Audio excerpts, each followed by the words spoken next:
This is TradeFlow News, bringing you relevant news and insights from around the world. TradeFlow News, enabling trade for SMEs and economies worldwide. These are some of the key topics that we will be looking into in today's program.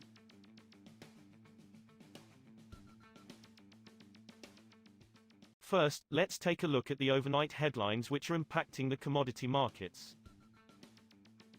Oil prices settled higher on Friday but posted their steepest weekly decline since November, as traders assessed potential improvements to the supply outlook that has been disrupted by Russia's invasion of Ukraine. Crude prices have soared since the invasion, which Moscow calls a special military operation. This week, futures benchmarks hit their highest levels since 2008, then pulled back sharply as some producing countries signaled they may boost supply. On Friday, supply concerns grew when talks to revive the 2015 Iran nuclear deal faced the threat of collapse after a last-minute Russian demand forced world powers to pause negotiations.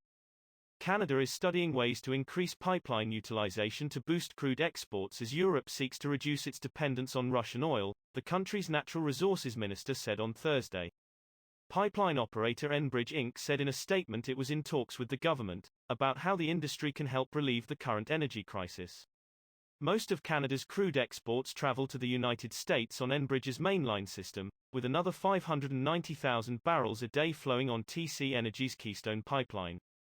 TC Energy said in an email it regularly engages with governments across its businesses, and the Keystone pipeline is fully utilized. Moving on to the top news in the energy sector. U.S. ethanol producers are betting heavily on carbon capture and storage, CCS technology to lower their greenhouse gas emissions and secure a place for the corn-based fuel in a climate-friendly future, according to industry groups and executives. But the plan is risky. The nascent CCS industry has been plagued by high costs and underperformance, crucial federal incentives for carbon capture are stalled in Congress, and public opposition to the pipeline infrastructure needed to transport captured gas is mounting. There will definitely be challenges, said Dr. Isaac Emery, a sustainability consultant for the biofuel industry, referring to the implementation of CCS. It's not that it's easy, but it is easier than doing it any other way. Global stocks of diesel and other middle distillates have fallen to the lowest seasonal level since 2008, when similar shortages of these transport and industrial fuels helped to propel oil prices to a record high. Distillate fuel oil inventories in the United States are 30 million barrels, 21%, below the pre-pandemic 5-year seasonal average and at the lowest level since 2005, the U.S. Energy Information Administration said.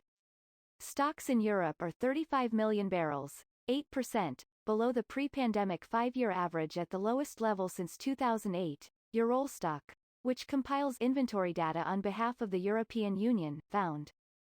Next, we have the top news in metal markets. The European Union will suspend Moscow's privileged trade and economic treatment, crack down on its use of crypto assets and ban exports to Russia of EU luxury goods and imports of iron and steel goods, the head of the European Commission said on Friday.